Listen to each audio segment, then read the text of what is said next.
I'm in love with the good life. Can't give it up. Make it to the top. Keep climbing. I wanna live it up. The good life. I'm coming up. I'm coming up. The good life. Good life. Oh, good life. Good life. Good life. Good life. Boom, coming in hot. See how we do. What's today? Tuesday? Today's Tuesday, I think. You got your boom coming in hot shit shirt on. Oh yeah, I do. That's right. There we go. Now we're talking. I Yeah. wore it to bed last night. I probably shouldn't have. I have showered and worked out, but I guess I just kept it going. It's all good. I put it. Do you do that? Before I like to shower sometimes before I go to bed, and I just put a new shirt on, and then the next day I'm like, why won't I just keep going with this? It's not dirty. I just slept in it. Do you do that? No, but I would. I don't have a problem if you do it. I have trouble like when I'm asleep. I like take all my clothes off when I'm sleeping. Like not all my clothes, but like I always wake up with no shirt on, and I don't even remember taking it off at night. I don't like stuff on my neck. That's why. You don't, dude. I gotta sleep with a shirt on. I don't know, Yeah. dude. You know what I did though the other day? What's that? I finally like purged the closet, dude. I have so many T-shirts. It's not even funny. Yeah. I literally gave away. I sent it to Goodwill down the road, but I must have given away 2 garbage bags of T-shirts. I got to do that too. Because Yeah, there's you gotta stuff do you it. probably haven't worn in years, right? Like, Dude, well, don't you go through T-shirts? You go, so and so gave that to me a few years ago. I like that one. I'm gonna, So what I did was. yeah. Sarah put a bag, said sentimental T-shirts. So I bought like 20 sentimental T-shirts, some Pearl Jam shirts, some wrestling shirts, and I put those up in the closet Make a in case quilt one out of them day or I want to something. get back to them. What? You can make a quilt out of them or something like that. That's what I need to do. That's what I need to. I did that. Tim Gephardt, who's one of my good friends, but also he's the director of the Miracle League. He made me a blanket with all the Miracle League shirts on it. All the over the years, pretty cool. That's what I'm talking about. That's cool. Yeah, Hey, today is a good day to be an Italian American. I'll tell you that right now, dude. Yeah. Tommy Devito. First of all, his nickname is unbelievable. Barkley calls him Tommy Cutlets, bro. Tommy Cutlets. Tommy Cutlets is the greatest name. Dude, he's got the Giants winning 3 in a row. Okay. Dude. First of all, he lives with his mom in North New Jersey. Okay.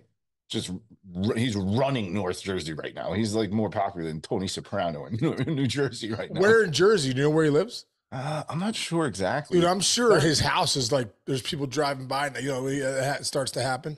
Yeah, plus like he guest bartended somewhere the other day.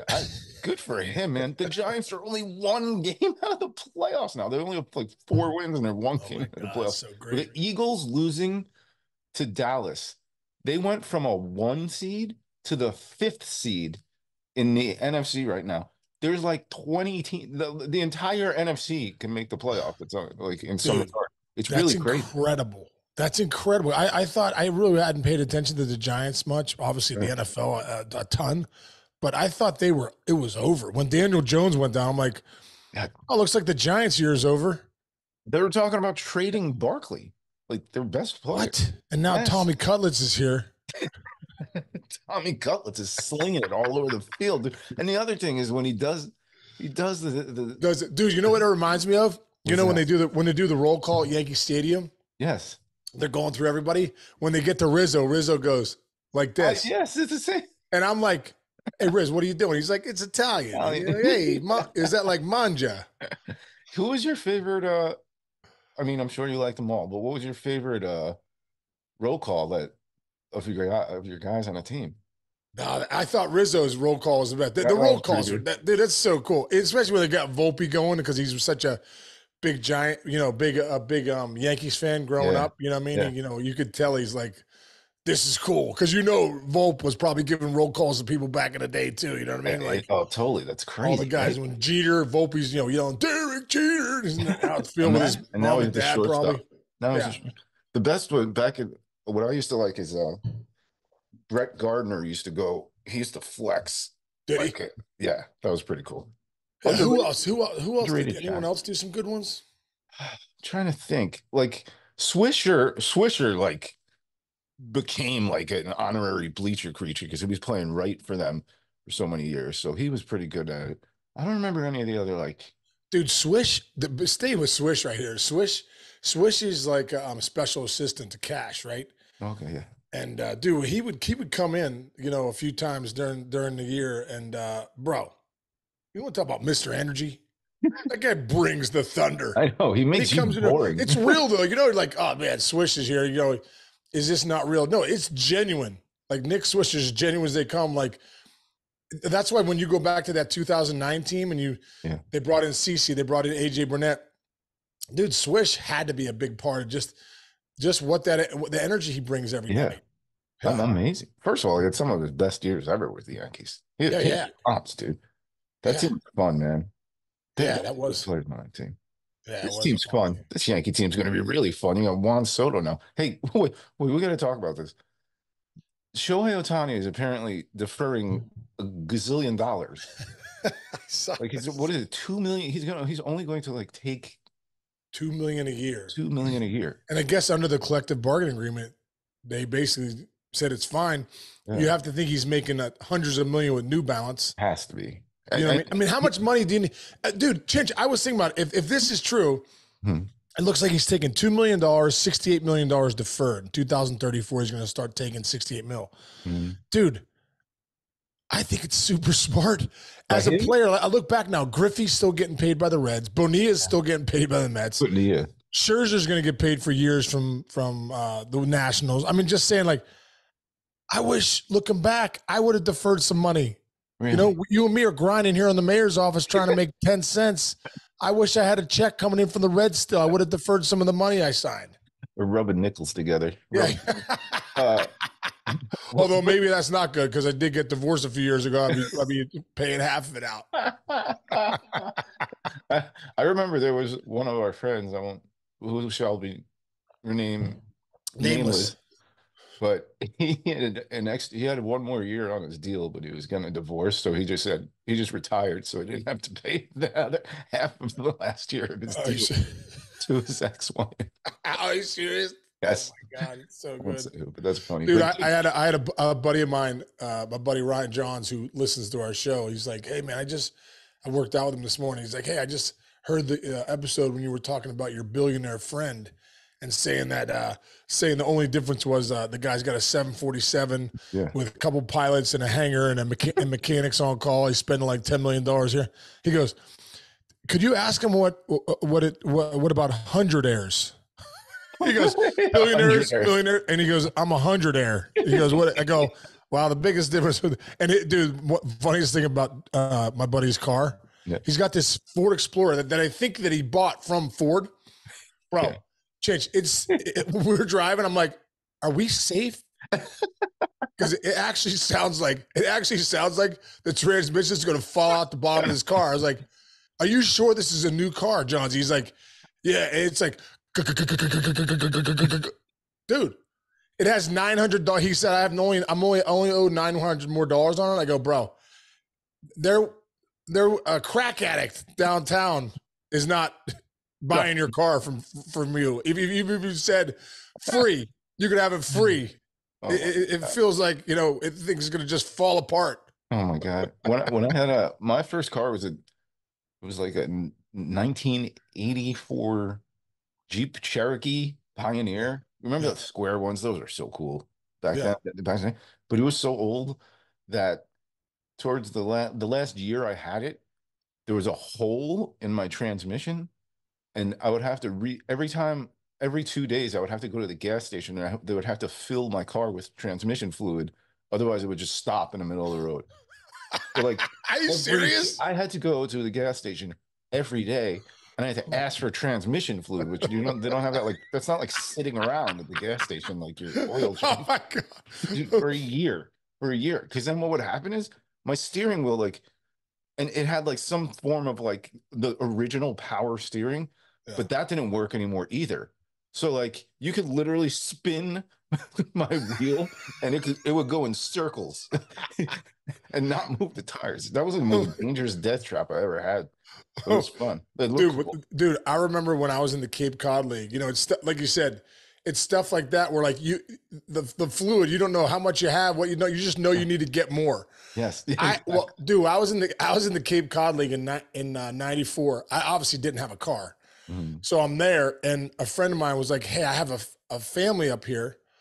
My friend who was a priest, Father Paul, was like, "Hey, I got a family up there, the O'Neills. Thanks to the O'Neills, that have just a beater car that you could have that's just sitting at their house up there." I'm like, "Oh, thank you so much, incredible." So one day, dude, I'm on like whatever the highway is up there. I don't even know where I was going. Maybe coming from my buddy Pete Saletti's house, and I'm on the highway. Change. Look at the gas gauge. I got 3/4 of a tank. I'm like, I'm in business. Next thing you know, the thing just shuts down. I'm like, oh my God, this isn't good. Pull over to the side of the road. Matter of fact, my coach at the time, Bill Mosiello, was driving by and he waved at me. I had to get off. I was walking on the highway because I realized I got no gas or the car shut down. I thought I had gas, but the car shut down. So I'm like, this thing. So I'm walking up the exit ramp, dude. I see Mosiello and this guy, Mike Kirby, our other assistant coach. "Hey, what's up, Mayor?" I'm like, "How about a ride? I don't need you waving to me right now." So, dude, it turns out the gas gauge was broke. Oh my God! So so I had no idea. So I still thought I still didn't know I ran out of gas because the gas gauge said 3/4 of a tank. I thought like a spark plug blew or I don't know what I thought. Freaking the car just shut down because it was old. So it turns out, man, I same kind of thing. I was like, I had to guess all the time how much gas I had. Ugh. Oh, that reminds me. How stressful was it in Ferris Bueller's Day Off when they were trying to get the thing to go backwards to show his dad that they didn't drive the car? Yeah. I don't know what made me think. What was it? What did you say? Cameron's asshole is so tight. If you shoved a lump of coal up there in 2 weeks, you'd have a diamond. That movie, the lines in that movie are unbelievable. So many good lines. They're playing that, and there's this place called the Paramount. That's really cool venue. They're starting this thing where they're playing movies, and actually, I think this week they're playing Ferris Bueller's Day Off, and Cameron is going to be there, and he does a Q&A after. Oh, dude, cool. That's so cool. They're doing that with they were doing that with a couple other movies. I thought it was a pretty creative way to do something. That's so cool, dude. I love that. I love that. Maybe I'll go to that. God, get the Breakfast Club, get like Judd Nelson to come back. Oh yeah, Judd Nelson. My brother thought he was that. My brother wanted to be the Judd Nelson character. Hey. 2 weeks, Bender. Mess with the bull, you get the horns. So many great lines in Breakfast Club too. Oh my God, Emilio Estevez. Why does he get to get up? If he gets up, we'll all get up. It'll be anarchy. What is it? Why don't you bring it on the boat? when he's opening up, what's his name? Sam, like he was like, "Oh look, he's got a PB&J with the crust cut off." Besides the many girls in the Niagara Falls area. But when he showed him the burn, he goes, "This is what happens when you drop paint in a garage." At the Bender house. So good, dude. If anybody who hasn't seen that movie, you got to go see that movie. John Hughes, man, that guy's made every movie in the 80s. Every movie. It's a classic. Sweet 16. So Patrick Dempsey, dude, Can't Buy Me Love, Lover Boy. Yeah, man. That guy's had some career, man. Then he goes on ER. This is where we're at in the not ER, dude. He's on Grey's Anatomy. Grey's Anatomy, whatever. Yeah. No, different show. He was McDreamy. Yeah, I know. And that show's still going. So I'm like, that show is still going. 70, season 70, Grey's Anatomy. I started watching that when I first got married. I'm divorced now. You know what I mean? Like years ago, 5 years now, it's still going. Do you still watch it? I watched it for a very long time, and then it just got so dark, man. It got dark. I couldn't take it. I don't watch it. Do you watch? Does Jess watch? Like, do you guys ever watch the Desperate Housewives? Not Desperate Housewives, but Housewives of Atlanta. Oh, Real Housewives. Yeah, Real Housewives. No, I never. I watched the very first season because one of the wives was married to a baseball player. I forgot who the baseball player was. Oh, Jim Edmonds? No, that's a recent one. Wow, that relationship is Chris Benson? No, this is way back. That show's been on for 15 years too, probably, like the Real Housewives. Dude, and those shows, the Real Housewife people, Remember, Jess used to work for Anderson. Who's best friends Oh yeah, with Andy Cohen. Andy Cohen's following is as big as any celebrity in the country, strictly because the Housewife fans yeah, are yeah. fanatical, like all over the place. But like, Dude, Sarah's one of them. is she? It's like her guilty pleasure, dude. What's her favorite? She'll be working and a Jersey. Jersey. Housewives of Jersey. I'll go down there. I'm like, she's locked into the. I'm like, this is great. This is insanity. Dude, they have one for like every state. There's Atlanta. It's incredible. It's unbelievable. It's pretty good. Dude, how about this segue? Speaking of the Housewives of New Jersey, where do you think Yamamoto's going to land? Oh my God, that's a great. It's a talking point because we got. I mean, we obviously we got to throw some baseball in here, but you know, Yamamoto. You know, we talked to Morosi yesterday, dude. If the Dodgers land Yamamoto, they want Hader too, so they were going to get Ohtani, Hader, and Yamamoto. I almost feel like, dude, if you're Yamamoto and Shohei's there making only taking $2 million a year, why would Yamamoto not go to LA?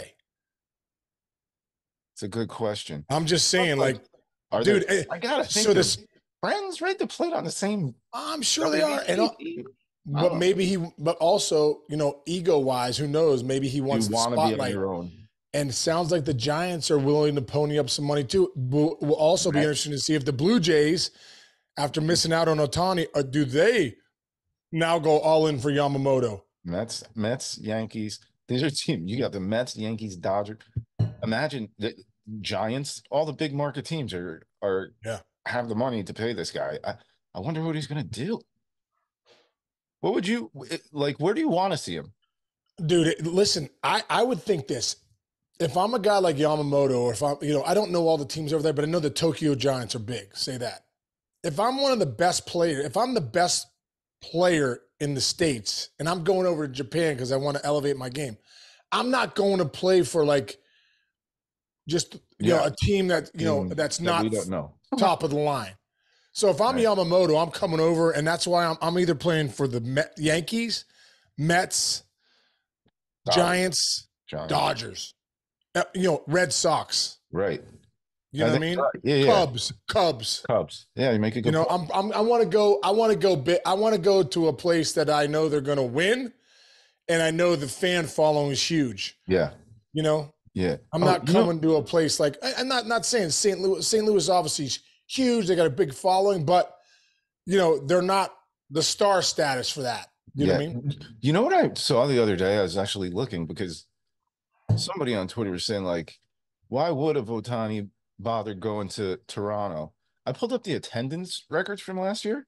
Yeah. Toronto, now granted, like ballpark, how many people fit in a ballpark must have something to do with it. But the Blue Jays outdrew the Mets, the Red Sox, and the Cubs last year. So, like, they are a major market team as far as I'm concerned now. Like, dude, I think they have the money, they have the fans, and I really believe that's true. Like, Toronto is the country of Canada's team. Yeah. Even if you're out in Calgary all the way, Vancouver all the way out there, dude, they love the Toronto Blue Jays. So, and those fans are incredible, dude. They're like hockey fans in a baseball, the passion, the intensity. It's a great place, man. It's a great place to play as a visiting player, but it would be a great place to play, you know, like I said, and what Mark Shapiro, Ross Atkins, those guys have done with the new clubhouses, the renovations of the stadium. The stadium is beautiful, but they're putting in another $300 million. Like, they have the top of the line weight room, top of the line facility in Dunedin. I mean, if you're a player and you're all about baseball, that's a place to be, man. I'm with you. And the city of Toronto is incredible. It's clean. It's nice. It's beautiful, dude. Beautiful. Yeah. What about Montreal? Would you put a team back in Montreal? Did you ever? Montreal was incredible too, dude. Montreal was great. Yes.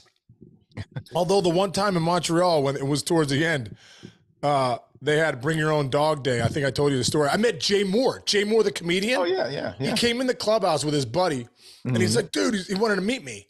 What? He's like, dude, you're my buddy's best, your favorite player. I'm like, oh, dude, what's up, man? Nice to meet you. And Jay Moore's like, oh, nicest guy, Jay Moore. Dude, I come up, first at bat, all you could hear was, like, now up to bat, number 21, Sean Casey. All you could hear was dogs. Dude, there's all the dogs in the stadium. dogs everywhere. It was Bring Your Dog Day, but there was more dogs than people, and dogs were barking everywhere. Macy would be going nuts at that place trying to get to every dog. But dude, I come up that at bat, I double in the gap. I get on second base, and Jay Moore and his buddy, I think with their dog, they're cheering for me. And I remember because nobody was in the crowd. I'm like, there's Jay Moore and his buddy cheering for me in Montreal. That's crazy, dude. Do you know who Jay Moore is engaged to? Who? Jeannie Buss, the owner of the Lakers. What? Yes, dude. They're getting married, I think, in the next couple of weeks or something. Are you kidding me? Yeah, you know how I know this? It's so funny that Pete and Sebastian have their show, and they had Jay Moore in the studio, and Pete was just begging to get invited to the wedding. And Jay Moore was trying to explain. He goes, "It's tough, man." He goes, What generation do you stop at? Dude, so they're doing the wedding planning list. So dude. Jeannie Buss is her family has been the Lakers for 40 years. So it's do you stop at Magic Johnson's Lakers? Do you got to go back past that? Do you stop at whatever? Dude, that's why I just had 20 people at my wedding, dude. I was if family, that's it. If your family on the porch, we're going at the house. I'm bringing in some caterers and a band, and that's it. We're rolling, dude. I got one other quick news for you. That's like Us Weekly type stuff. Oh, cool. My man Ben Rorvit, it says, is dating Dua Lipa. What? You know who Dua Lipa is? The big pop star. Yeah, Ben Rorvit from the Yankees. Stop it. Yeah, dude, look it up. I know because of my daughters and my son. Dad, you know Ben Rorvit's dating Dua Lipa? I'm good for Rorvit. I always say her name wrong, and Jess yells at me. I always call her Dia Lupa or Dua Lipa, dude. She's pretty good. Wait, who's this guy? She's pretty, and Ben Rorvit was the backup catcher for the Yankees last year. That's amazing. Yeah, dude. Dating. Wait, that dude went out with Rita Ora too, or is that a different person? I don't know, but he does pretty well for himself, this guy, huh? Yeah, good for Ben, man. Congrats, Ben. Rorvit's a good dude too. So I wonder how we were trying to figure out how they met last night. Through the agent? Is it through DMs? Is it? How does that? Well, actually, I'll tell you one. I'll give you a little inside thing. You know, our boy Asako, right? This kind of babysitter to the stars. That's he some of these things, some of these relationships that you see are built by PR companies. So people start dating each other. They're not dating each other. They might go on a date or two and pretend to be dating for 6 months and not even like each other, not anything, because it's just good for their brand. Oh, really? For their brand? Yeah. So they're not playing kissy face? No. It's really? You're gonna go on a date at this restaurant. Are you? They're doing that? They're telling the paparazzi to be there, and yes, that's a lot. That's weird. Yet another reason why Hollywood's a scam. Yeah, that's weird. Scam. Yeah. All right, brother. I gotta bounce. I'm going to do another podcast right now. Who are you doing? Another podcast. It's a buddy of mine. Do you know Robbie Ankanowski? No. He's the sideline reporter for the Pirates. Oh, okay. Yeah, okay. I know. Doing a podcast with him. Oh, cool. But it's on site, so I gotta drive. Oh, you gotta go. Starts at 11. Yeah, I gotta go. All right, go, man. All right, here we go. That's why I wore my shirt, bro. Nice, dude. Oh yeah. Show our brand off. I really just wore it to bed and then wore it again. All right, bro. All right, bro. Benji, love you, man. Have a great day. Hey, everybody out there, have a great rest of your day, and we'll see you tomorrow, baby.